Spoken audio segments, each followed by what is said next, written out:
Just when you thought it wasn't bad enough, a new evil lurks among the Z Fighters.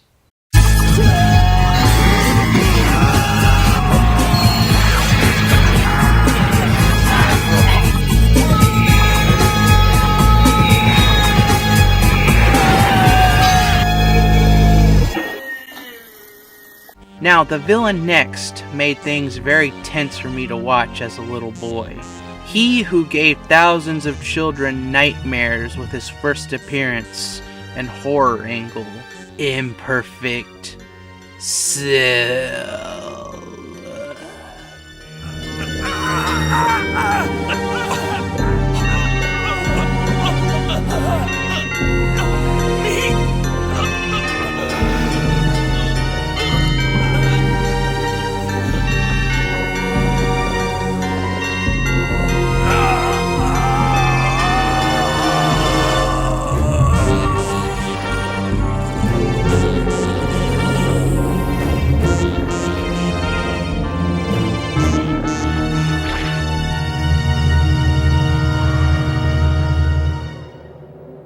Absorb you next. Submit, Piccolo. It was too much for 5-year-old me, but I still watched because I had to know what happened next. I had to. It's kind of funny looking back when I hadn't seen all of the Cell Saga when I was younger, and I had to fill in the gaps in my head. I used to think he was a bug alien from the future that absorbed people for power, and that he would evolve much like a Pokemon after absorbing a certain amount. Oh well, silly, unaware, younger me. His real backstory is that he's a specimen created by Dr. Giro to absorb androids 17 and 18 so he can achieve his perfect form.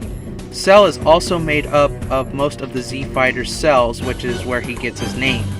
He's very creepy, eats humans to gain energy, and has a goal, a motive in mind with an interesting backstory and a very menacing character design. But I would feel like after that, there's really not much more to him. Well, aside from how he acts towards 18, which makes it uncomfortable to watch at times. When he gains his second and third form, he loses menace in his appearance and has less depth with each transformation. They're still cool, he just loses substance the longer the saga goes on. And by the end, he's more like a bug-like sand. Characters that get more development in this saga are the Sans, Piccolo, 16, and Dragon Ball newcomer, Mr. Satan. I'll, of course, save the best for last. Goku believes that Gohan is the key to beating Cell, when he sees how far ahead he gets in training with him in the Room of Spirit and Time. Gohan trains with him, not knowing that Goku sees potential in him. And by the end of it, the payoff that we've been building up to since the Sand Saga finally happens. Future Trunks gives us further characterization and gives us more reasons why we should care for him, along with Vegeta, who spends a whole year with his son in the Room of Spirit and Time, while slowly but surely getting closer to completing his turn. He may be doing it for fighting stronger opponents and getting a power level higher than Goku, but Vegeta is gaining progress in something other than his Super Saiyan forms and ego. Human interaction. Baby steps. Piccolo fuses with Kami and by this point isn't really seen as a villain anymore, at least not for a couple of sagas now. His turn isn't really as drastic as Vegeta's. He still did have a very compelling story, and if he's not one of your favorites by this point in the story, then I don't know what to tell you. 16 is the strongest of the androids, but is also the most peaceful as he never harms a human or anyone that's not a villain the entire time he's alive. He even tries to sacrifice himself at one point, and when that doesn't work, he still tries his last resort to beat Cell, which is to tell another fellow pacifist that it's okay to fight against those that can't be reasoned with. He encourages him to be the protector he needs to be. Pretty deep stuff coming from a being that's not supposed to feel remorse for anyone or anything. But the real hero is this guy. There can be no mistake, ladies and gentlemen! Mr. Satan has arrived on the scene! True to form, he's facing the camera and raising his fist skyward as if to say, "Worry not, Earth's defender is here!" Truly, he is the one destined to bring Cell to his knees and cry for mercy. He will be the one to take him down and end his world-ending plot.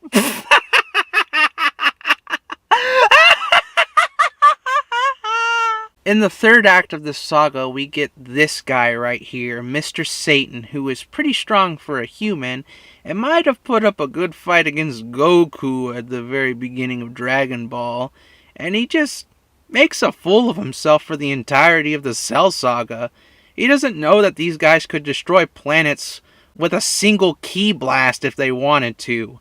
A couple episodes after being introduced, he's well aware, but in denial. He can't believe that there are guys way stronger than him fighting, and that it could ruin his reputation if the whole world knew that there are people that can, do godlike feats. It's a funny gag throughout and is further developed in future sagas down the line. Now that I'm done talking about all the stuff that I liked about the saga, with a few criticisms here and there, I have to tell you that I think Gohan's Super Saiyan 2 transformation could have been tweaked. I guess my problem with Gohan's transformation is how it's executed.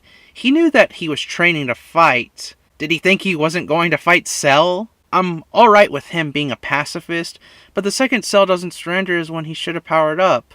I don't know. I would have executed it differently. Have the fight be more even, then Cell goes on a rant about he's going to murder millions starting with 16. Then Gohan snaps, and instead of it being a one-sided fight the whole time, it's like Gohan's version of the Frieza fight where it could go either way. Instead of he's Super Saiyan 2 now, he's going to just overpower Cell. This final battle could have been done way better.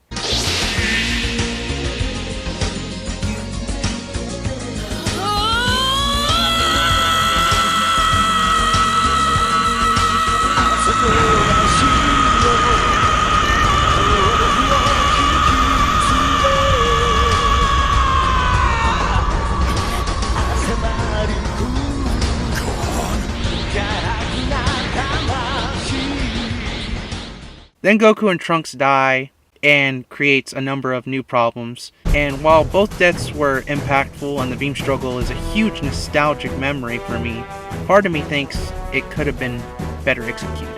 Aside from all that I just said, there was a number of plot holes.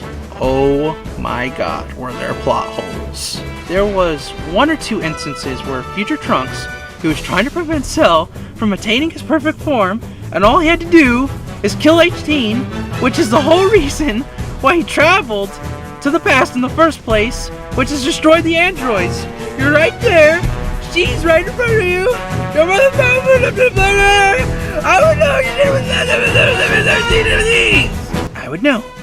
He did it in the last episode of the saga to Future 17 and 18 with ease. You can stop Cell. What are you doing?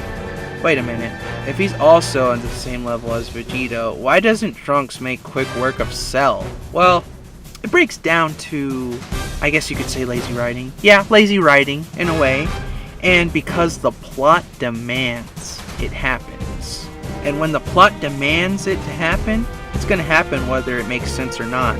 And here, it doesn't make sense when his power's on par with Vegeta, and he had multiple chances to end it. Remember when I said there was more creative meddling that the editors of the manga are responsible for? Well, here's part 2. Apparently, when Imperfect Cell was introduced, the editor still wasn't pleased, even though I and many others think that's the best form of Cell's 3 forms. So Toriyama changed it again. The editor said semi-perfect Cell's form made him look like a moron, so it was changed for the final time where the editor got this cool looking perfect Cell form. So it didn't matter what was going on in the plot or how interesting of a character he was. What ultimately mattered was Cell's character design. And because of that, we got a number of plot holes, a story that didn't seem to know what to stick with because the editorial department told Akira Toriyama to change it every few chapters, and Dragon Ball's quality went down a bit over the course of a couple of sagas. After all that, I'm really surprised he didn't walk away from the manga after completing the Cell saga. The story ended on a satisfying enough conclusion, and his editor didn't let him do what he wanted with his own creation. So what did he do? He got a yes man for an editor after the Cell Saga ended so he could get back to basics. And since Goku was dead, he could finally focus on the character that was supposed to take over since the Sand Saga. Gohan. Yeah, quick little side story. If you didn't know, Gohan was supposed to be the main character after Goku's first death, but because fans and his editor at the time were against it, they brought Goku back and Toriyama had Gohan win over fans slowly as the series went on until he got his chance to make Gohan the main character in the Cell Saga. Interesting story, I know. I went off track yet again, though. Even with all that I just said, the Cell Saga is still one that I recommend you watch. Cause at the end of the day, no Dragon Ball Saga is bad, even with plot holes that huge. Well, that is until Dragon Ball Super, which I'm never going to review ever. So, join me next time for part 5 as we see what occurs in the Dragon Ball universe after a 7-year time skip. I'm Lino Mars of the MCA Productions crew, and I'll see you next time.